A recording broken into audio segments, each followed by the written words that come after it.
Well, hello everybody, and welcome to the Photo Brigade Podcast. I'm Robert Caplin. Today I've got my friend Dorie Hagler across from me. How you doing, Dorie? I'm good. Good morning. Good morning. We decided to wake up super early On a rainy day. On a rainy day on a Friday in New York so that we could come in here and talk about your work, and I appreciate you making time. I know that it was a difficult scheduling situation, but thanks for having me. But good morning, everybody, on Facebook Live. We are here at Adorama in their event space. Thanks to Adorama for letting us use the event space, first and foremost. Also want to give a shout out to Canon Professional Services for all that you do to help support what we do here at Photo Brigade. Also, thank you to Temba Bags. And I would love to encourage all of you to go to our YouTube page and subscribe, because we post all of our podcasts here. Go to our Facebook and all social at Photo Brigade. Subscribe. It's going to be a good thing. So now that those plugs are out of the way, we're going to get to you, Dorie. Okay. So let's talk about how we met. I think we met in this space. Yeah. Is that right? Uh-huh. And for folks that don't know, you are a New York-based visual documentary photographer. Whatever the words are now. Whatever the words are now. Whatever, Yeah. we'll take it. And can you give me a little bit of an idea? Maybe what I can do is go through this first story as you sort of talk about what it is that you do, because you do a lot of documentary work. You're working on a project in prisons, Yeah. both male and female. Uh-huh. So yeah, give me a little background, and I'll go through a few of your photos here. Okay, well, I started as a newspaper photographer, which I think a lot of photojournalists and documentary photographers do. And where was that? that was in Taos, New Mexico. Okay. So it was a small town, and I was given, great access because it's a small town. And I think a lot of my photography, or my style of telling stories, kind of comes from that small townness of sort of wanting to really get in there, Right. Get into the story, meet the people, not have it so much be that I seem on the outside looking in, but that I'm, sort of not part of the story, but part of the community.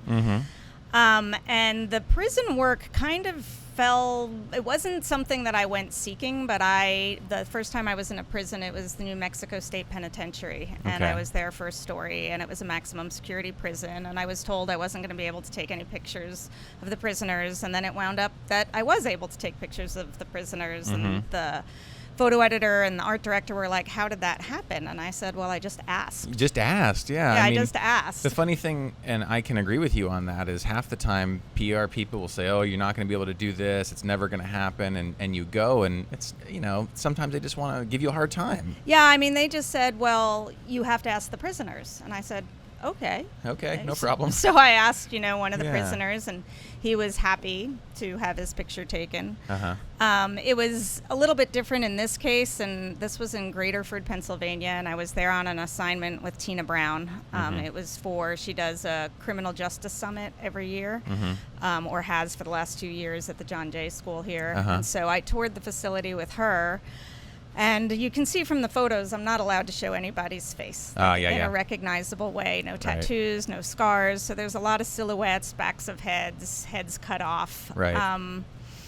Which is a challenge, but I think it also winds up almost representing what there were 3,000 people in this prison, and they all kind of become well, they're a number now. They're a number. And they're, representative of a mass amount of people. And so I think sometimes the pictures show that. So then what happens is, once you've been in a prison once, right, and people see your pictures and like what you've done, they know you can do it again. They know you can do it again. And so I've been sent, I guess I've been in prisons 3 times now.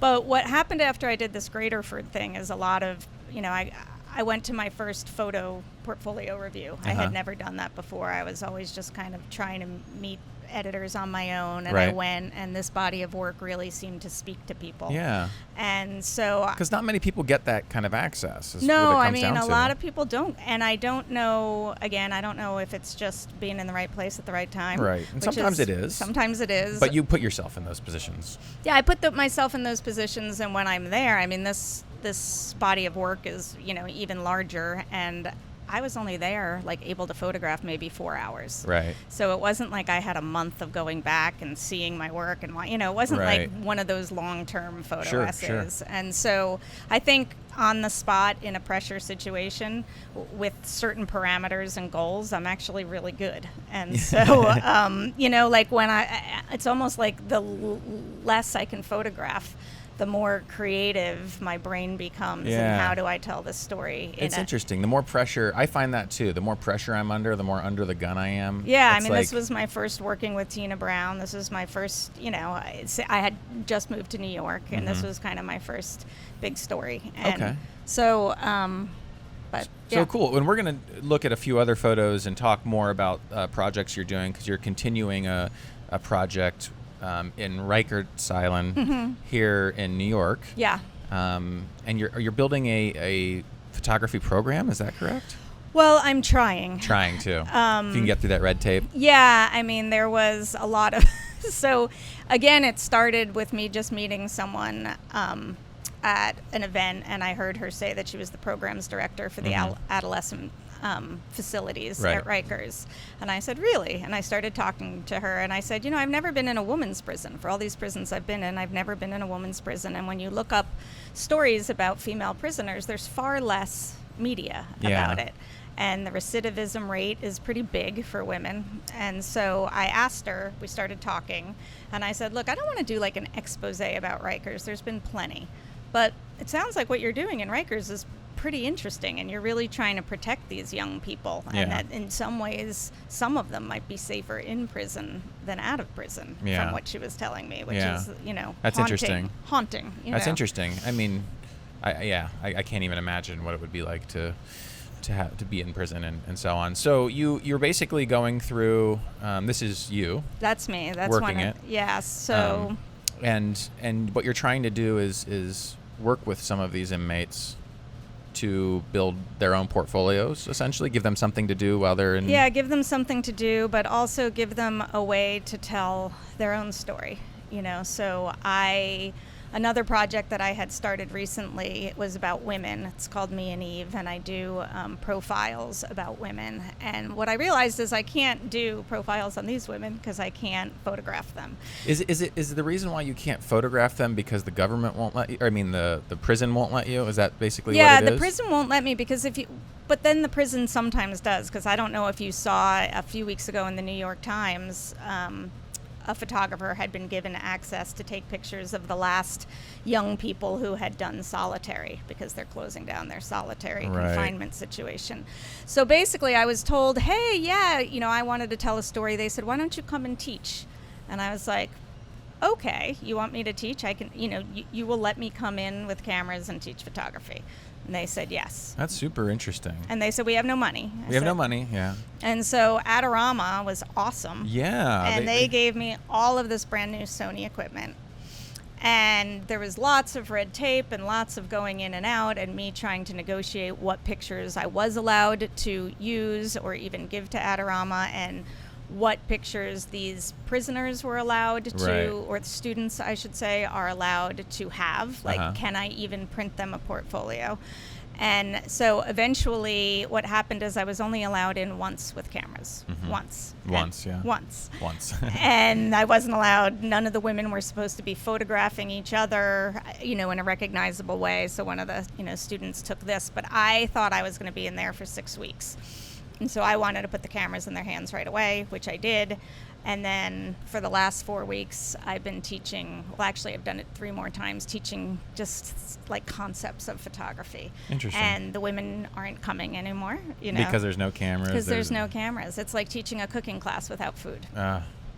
So that's the piece. Today I actually have a conversation with the programs director at Rikers. Well, hopefully that ends up working out, because I think it'll certainly make an interesting body of work. I think it would be great. But what it's done is it's made me realize how exciting and how hungry some of these women are to do something. Yeah. And I've realized, well, okay, if Rikers doesn't let me do this, there's plenty of other prisons, unfortunately. There's plenty of them. And so I'm kind of trying to see if there's another prison that would be more open to actually letting the cameras in. Yeah, I should talk to you more about this because you're starting this sort of program, but I'm actually on the verge of starting a little program myself with a children's hospital across here in New York. Oh, great. And literally in the very, very thought phases of it with teaching them. the children. But yeah, it'll be teaching. It'll be giving them an opportunity to pick up the camera. Their family is able to document their time in the hospital because it's actually quite amazing and somewhat sad too, because some of these kids, they have kids from the age of 0 to early 20s, because it goes all the way to the young adults. And some are conscious, some aren't, some are terminal, some aren't. And so some of what I'll probably be doing is doing some portraits of families with,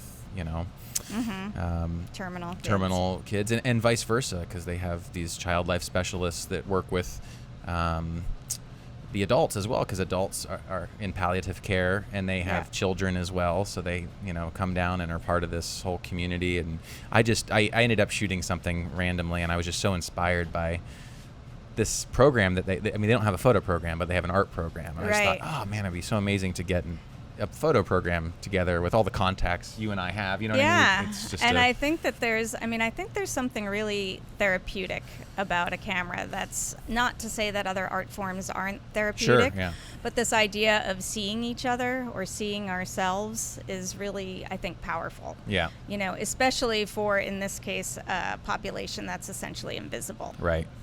Absolutely. Yeah. Let's jump into a little bit about your me&Eve work. I think that's what's next here. Okay. So talk about it. Tell me, what's the scoop with this? So I had this idea for a while, and I just, was sitting on it. But the thing is, like, wherever I go, people tell me their stories, not just their, like, I went to the grocery stories, like every story. And I know, from being a journalist that it happens. And I think, ironically, it happens more to the photographer than the reporter. I think sometimes when you're not writing down the story because you're taking the pictures, people start talking. Yeah. And so I just started feeling like there was this momentum of women's empowerment, women's stories, that Hillary Clinton was, running for president. And I just thought, well, now's the time. This is a really good time to share people's stories, and I've been following Humans of New York, and Brandon's awesome, and I partially hated him because, gosh, I wish I had done that. I should have done that, yeah. But, I've sort of changed it and made it just about women, and I asked them one question, and somehow I have managed to find a question that makes people pour out their stories.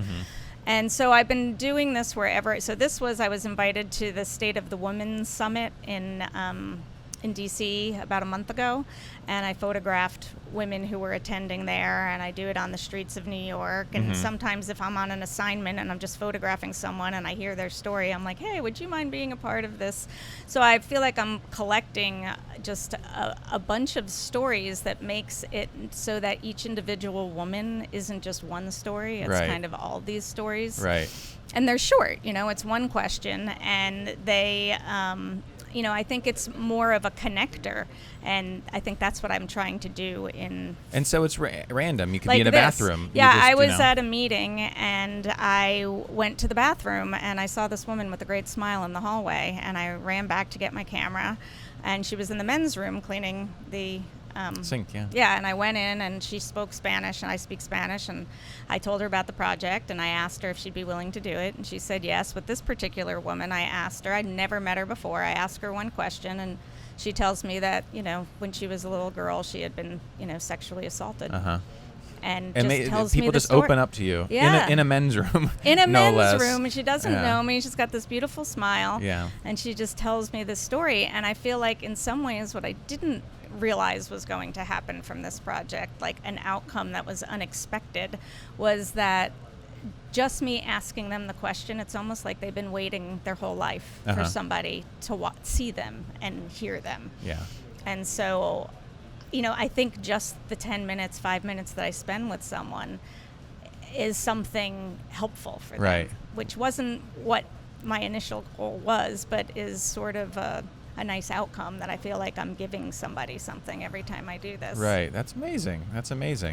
And I notice it seems like you're shooting pretty much mostly natural light. I know I know you did some work recently and I'm forgetting the actual shots themselves, if they were lit or not, but are you shooting always natural light, or is it switch up from time to time? I mean, sometimes I use a on-camera flash, but I'm never lighting a situation because all of this is very fast.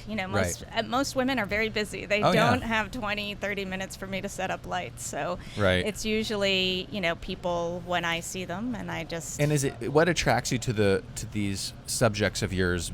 First and foremost, is it you're walking by and you see a glimmer in their eyes, a smile, or is it like in this situation, oh, she's walking through some great light? I mean, sometimes it's that, sometimes it's the glimmer, sometimes I see that somebody has some time, that I see that they're waiting. In this case, this is someone who I knew. I hadn't seen her in many, many years, and she was in New York and was like, hey, you want to get together?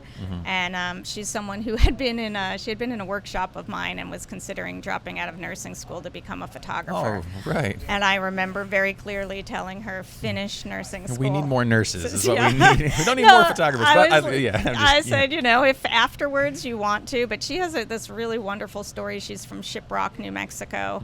And, she grew up on the reservation, but she has again, I've never met a woman with a boring story. I mean, this week in Philly, when I was doing it at the DNC. So, you were just at the DNC, and we'll get to a few photos here in a bit. I met this one woman, and she tells me that I can actually show you which one it is if you want. Okay, this one. So she says, I ask her, it's basically something that's happened in your life that seems important and significant and wouldn't have happened if you weren't a woman. It's essentially that question. And she says, well, I got pregnant. I'm like, okay, well, you want to tell me anything about your pregnancy? She was going to leave it at that. Yeah. And then the story comes out that she was 17, she was pregnant, she was scared. She didn't tell her family for 9 months. They thought she was getting fat, put her on a diet. In the middle of the night, she goes to the hospital when she's 9 months pregnant, sneaks out of the house. A friend brings her. Mom finds out she's pregnant, passes out. They decide to keep the child, raise him. They were going to give him up for adoption. And then when he's 20, he winds up getting shot in the back because of some kid had to do a gang initiation and kill someone. So he was randomly killed. But the story at first was, well, I got pregnant. And you just have no idea. And then you just push a little bit. Like, well, you want to tell me something about the pregnancy? And these stories come out. Incredible. And so the Democratic National Convention just happened. And you decided to go, because you decided to go on your own just to do your own story, right? Yeah, I decided to go on my own to do my own story, mostly because I thought, okay, first woman who's been nominated by a major party to run for president. And I wasn't so much interested in what people had to say politically as much as that the people who would gather there, some would be insiders, but many of them weren't. And I was on the outside of the convention, and I was just kind of curious, okay, this is going to be a big range of women, all who are politically interested. Like, I wasn't necessarily going for one party or the other. In fact, I was actually hoping to find more Trump supporters. I didn't find any. At the DNC? Well, I just thought some might be protesting something. Right. It seemed it was more Bernie protesters. It was Bernie protesters mostly, and some Jill Stein folks. Right. Yeah. I just noticed that I got a message. We got a message through Facebook Live, and it's back to the prison photos, so I'm just going to ask it real quick. Sure. They were wondering how did the prisoners react to their photos being taken? Most of them, wanted more taken. Like when I was taking those pictures of the guys working out in the yard. Because they don't get that kind of attention. No, they don't get that kind of attention. They were kind of starting to mug for the camera a little bit. But, I mean, I think... in these guys, I was in a conversation. This was a group of older men who are fathers who formed, an organization within the prison to help the younger prisoners who are fathers figure out how to be a father from prison. Something about this guy's beard makes him look wise. And wise and old. It's like I can't show their face, but I can show that this is, someone aging in prison. Right. So nobody reacted angrily. and I think, I'm on a tour. I'm not like Right. just going and randomly asking people, Right, I'm right. only able to go, like I was allowed to go into that person's cell. Uh-huh. That's the gentleman from the picture before. So claustrophobic. I mean, I couldn't imagine. Like, Yeah. everything. Yeah, and can you imagine? There's only him in there, but there's a bed. I mean, I guess Normally there it would could be be two possible people, there yeah. could be 2 people there. Wow. But yeah, nobody was like, rude about it. In this case, that was the mental health ward, and so I was more careful there, just mostly because I wasn't on the inside, but I didn't want to upset people. Right. Right. Sure. Yeah. So I not upset I didn't want to upset the people who work at the prison, but I didn't want to upset the prisoners who are mentally ill. Yeah. So I want to bring up your website, your me&Eve website. So let's see here. Folks can go to it and check it out here. But you've got the website here, and this is where you post the, almost daily content, right? Yeah, and on Instagram too. And okay, right here you got the Instagram and Twitter as well. So, everybody should go check it out. me&Eve.com. Get on that.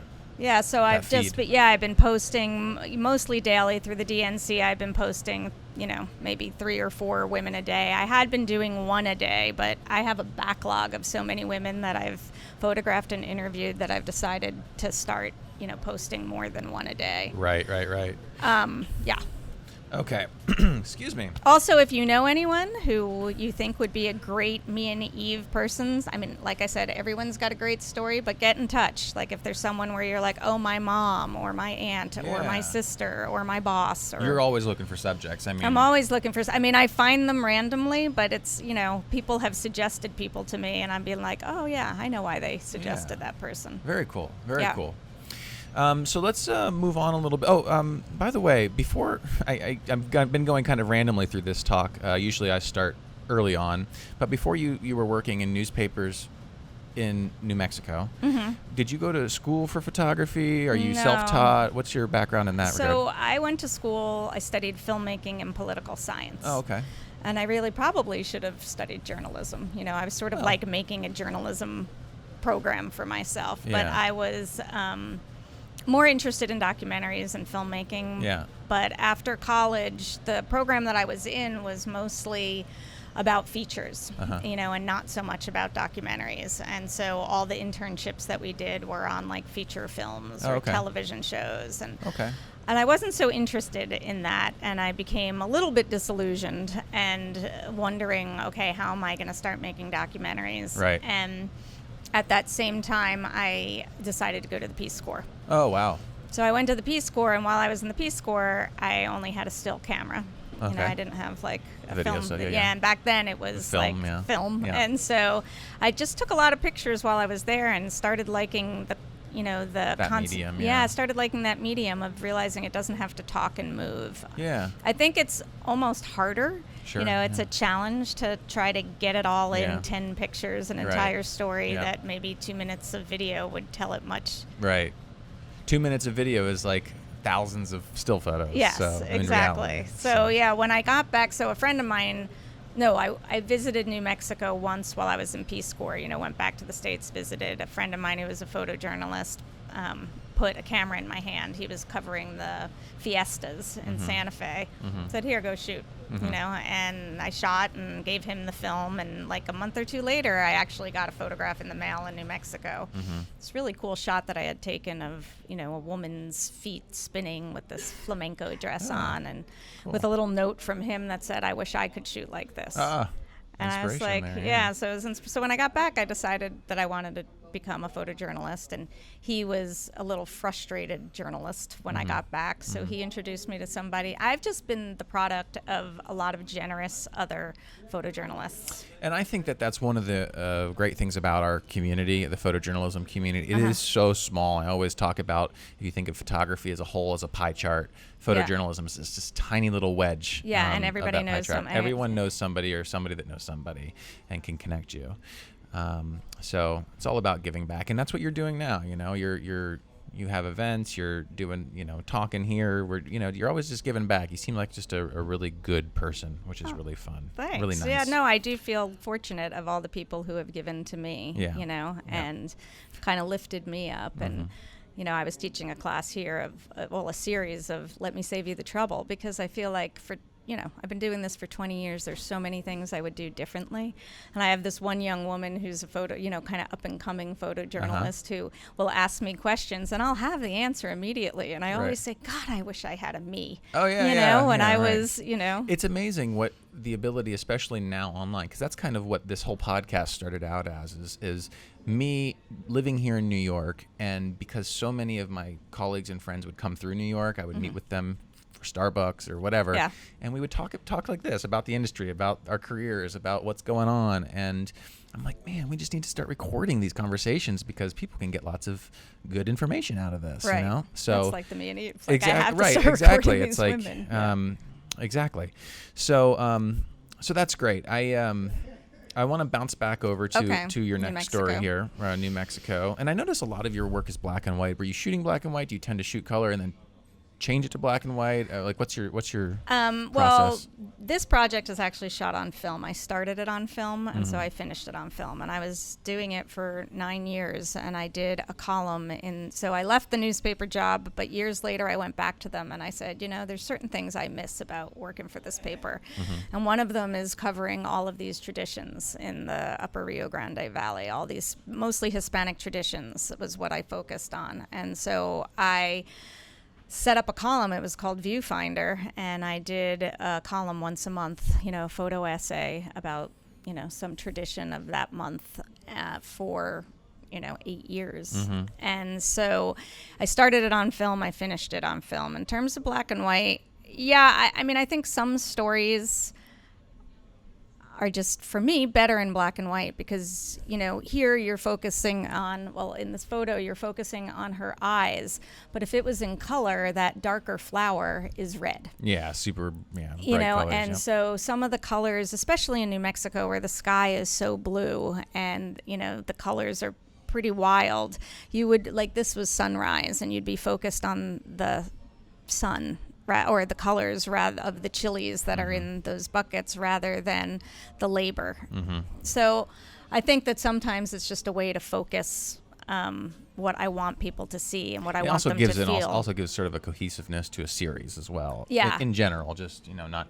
Right, because the light's not different every time, and the colors aren't different every time. And in this case, too, I was kind of playing off the idea that many of these traditions have been going on for a long time. And that was sort of how I picked what I covered, was it kind of had to be something that had been going on for 3 generations. Oh, okay. But that might not be going on again for 3 generations from the time that I was taking them. I see.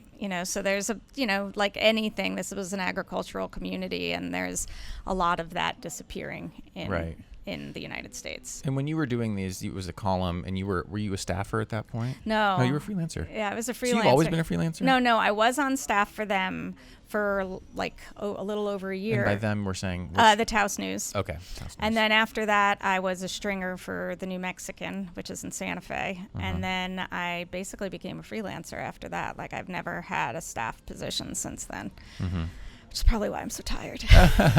And that's another thing. We want to talk a little bit about business before we end this podcast. But, there's a lot, you were talking about, maybe I wish I would have taken a photojournalism class, but I took these different classes. Well, if you know how to take a picture, you know how to take a picture.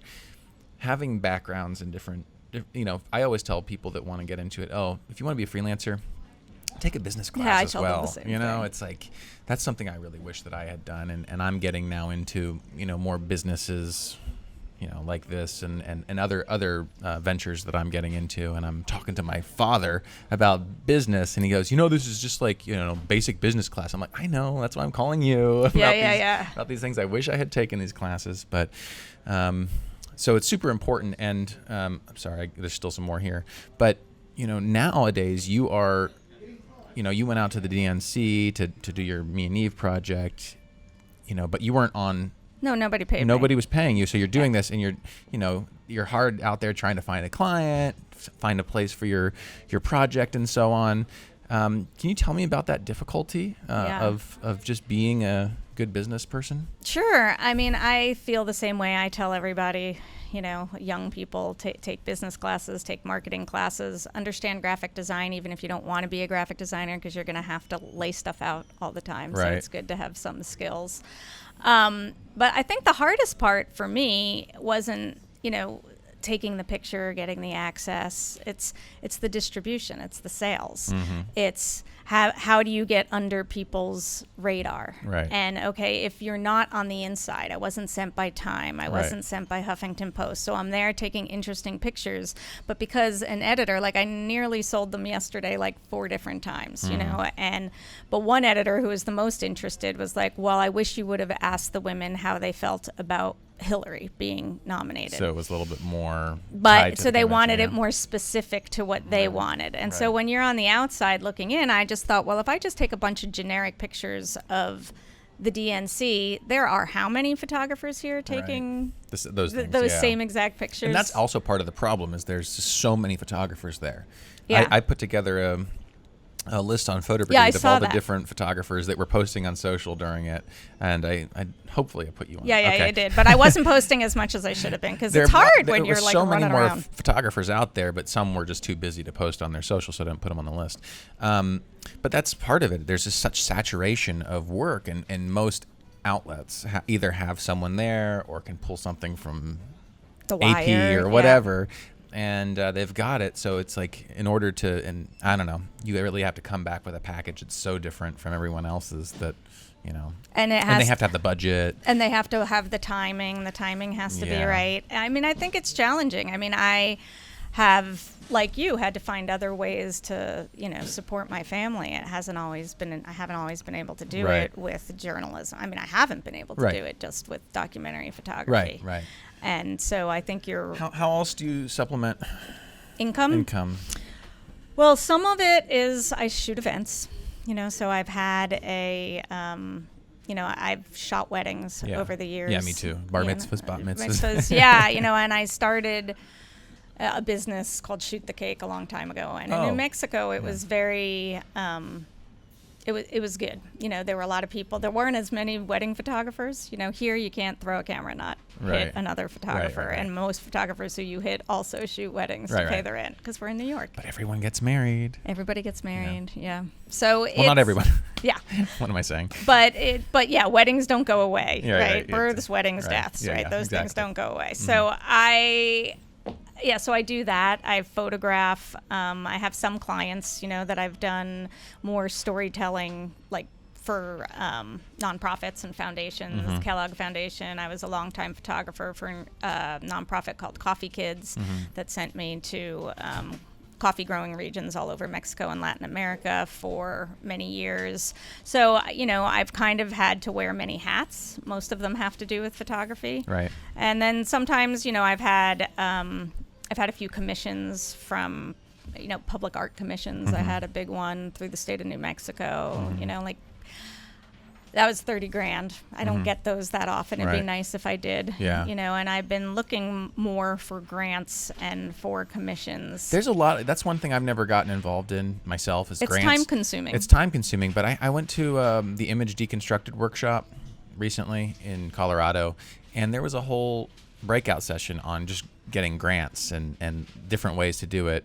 And many people, I was bouncing around to different ones, and because I'm not a grant guy, I didn't really stay for the whole thing. But there seems to be just a lot of grants out there that I didn't even know existed. There's a lot of smaller grants that are out there that are sometimes topic specific, but I haven't had great luck either. Haven't had success with it, not yet, but I've always thought, which, is it would pay me more and cost me less time to shoot a wedding than to go find a grant. Right. And it is a little bit challenging, to get the grant money, which is why, with me&Eve, I'm actually starting to look for corporate sponsors, because I feel like everybody needs good content. Sure. That's the one thing. Sure. Our phones are hungry, sure. right? And they need content. And so if I find the right business that wants my audience or wants my content, then, that's a grant. Right. Kind of. Right.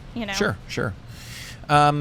So with the projects, the me&Eve project, obviously it's been a personal thing so far, right? Yeah. You want to find some sponsors and so on. Do you have an idea of maybe publishing a book at some point? Do you think that's been suggested to me? And actually, when I was sending these portraits last night to someone at CNN, the ones from the DNC that I was trying to sell, she actually then sent them on to somebody who was making a book about the election.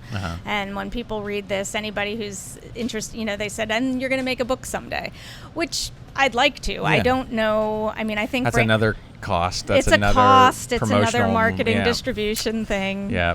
It's just you gotta find the right way to do those projects, and maybe, some people are doing these book projects with Kickstarters and stuff like that. Pre-ordering the books. Yeah, I mean, I am going to be doing a Kickstarter. I didn't bring one with me, but I've made some really cool T-shirts for me&Eve. Oh, okay. The tagline is "Damn right, I ate the apple," and so there are these T-shirts of Eve's hand dangling an apple. Got it. And I've worn them. I wore them to the DNC. Every time I wear them, women are like, "That is fantastic." Oh, well, there you go. So I think I may, try that. I don't know if you've got them selling them or not, but we can put a little link. Yeah, I'm not selling them yet, but I will be. Get them up.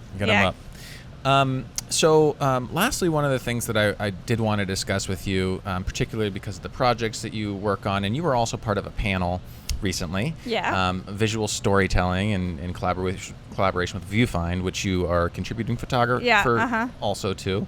And we got onto the topic of walking into rooms as a female photographer and what sort of different reaction people might give you versus me, a male white photographer walking in. And can we discuss that at all? Yeah. I'm just sort of curious. Sure. It's something that's sort of a little taboo that we usually don't really talk about so much. And there are less female photographers than male photographers in our industry, right? It's changing. It's changing. There's a lot of great female photographers, a lot of which I've had on the podcast and on the panels. Amazing photographers out there. But can we get into that a bit? I did a a panel here with women during Women's History Month, and some women are, like you said, like some people are just unwilling to go there and say there's no difference, and they don't want to talk about it. Right. I've got two things so I can't necessarily tell whether it's because I'm a woman, and I noticed Andrea was saying the same thing, Andrea Wise from Viewfind, that she can relate to my experience. But what the other piece, lurking variable, is that I'm short. I'm tiny. So that there's, it's not just that I'm female, I'm also smaller than most photographers. And so there's benefits. The small thing is definitely a benefit. I find angles that most people don't. I get in spaces that most people don't, and I'm not threatening. Like, I don't look threatening to women, to children. I was asking... You're less obtrusive. None of these women would have said yes if I was a man at the DNC, just walking up to them and asking them about, their personal life. Right. No one would talk to you about that, sexual abuse and all that kind of stuff. No, people wouldn't talk to me about that. So, I guess in the past...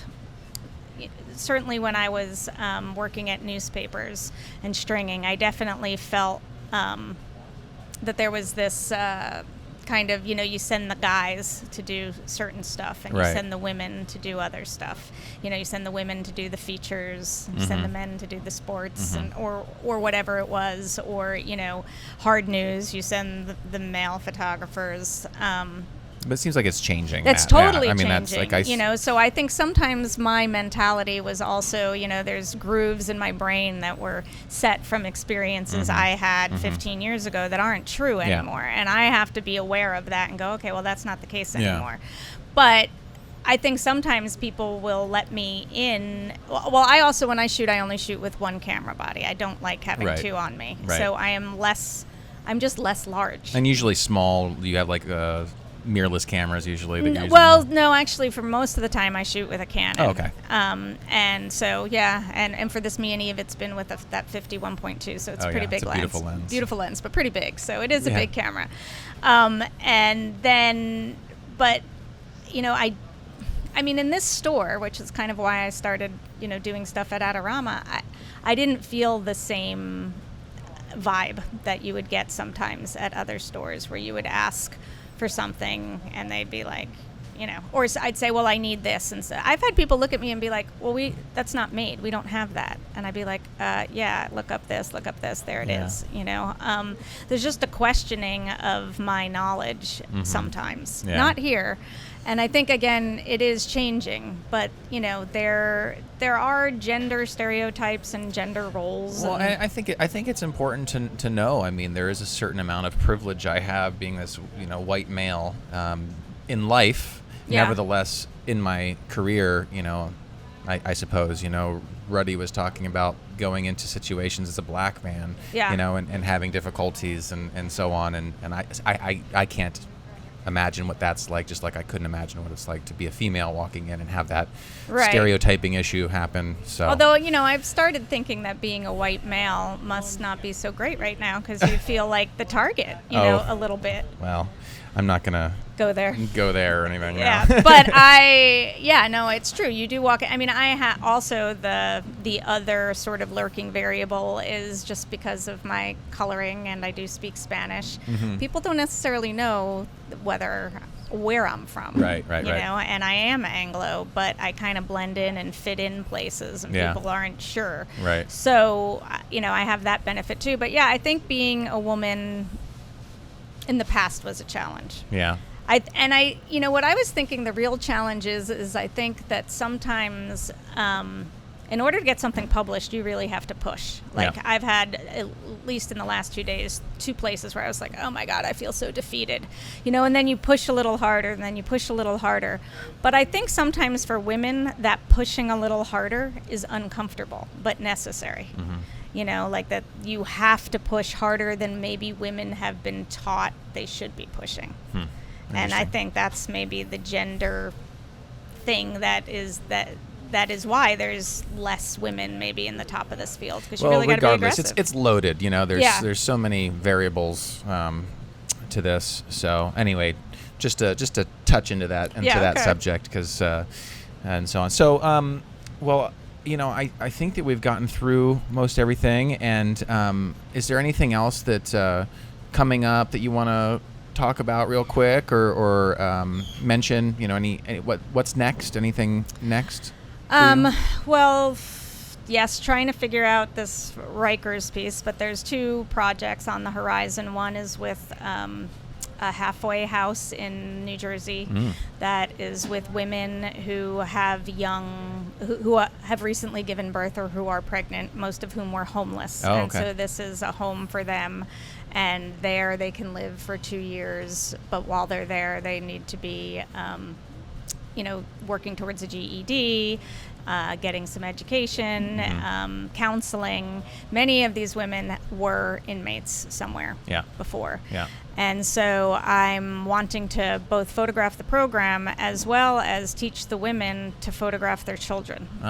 Because I think that that's maybe something that, helps with the bonding and with the relationship. Yeah. And then the other piece is I'm working on getting into Hillary's headquarters to do a photo essay about the headquarters. Yeah, that'd be interesting. Yeah. Here in New York? Or? Yeah, I mean, last night I was trying. I couldn't get in. I really wanted to photograph. I really wanted to do a me&Eve. I'm sure things were locked down pretty good yesterday. I wanted to do one in the headquarters of a female campaign worker watching Hillary on the screen for me&Eve. Didn't happen. The people that are watching live now, obviously, last night was last night of the DNC. Right. This will end up going on our blog probably in a week or 2. And so by then I'll have one from the hopefully, headquarters. Yeah. And hopefully we can share it on our social. So let's give some plugs to it's DorieHagler.com. Yep. On social, just Dorie Hagler. On social, it's Dorie. On Instagram, it's Dorie Hagler Photography. And then me and Eve. A-N-D. me&Eve on Instagram, Twitter, Facebook, and me&Eve.com. All right. And you know that ours is at Photo Brigade for everything. I'm Robert Caplin at Robert Caplin. Check us out on Snapchat, because we've been passing out. And maybe that's what I can teach you Snapchat. Do you use Snapchat? I just started. I need to. I was thinking of you. I started trying to use it. That's the new thing we're doing is Snapchat now. So make sure that you follow us at Photo Brigade on Snapchat. We just had everybody at the DNC. We had every day a different photographer at the DNC, showing us what it's like to work as a photographer. Today we have a photographer photo intern at the Miami Herald at Miami Dolphins training camp. Oh, cool. Next week, we're going to have a photographer on Air Force One. Oh, that's awesome. And so on and so on and so on. So, I mean, the limit, it's endless, the things that we're going to be doing with our social media as well as our Facebook Live. So please do subscribe, YouTube, so on. Dorie, thank you so much for making it in this early morning here. Thanks for inviting me. This is so great what you're doing. Thank you so much. And we'll see you all again next time. Bye. Cheers, everybody. Thanks.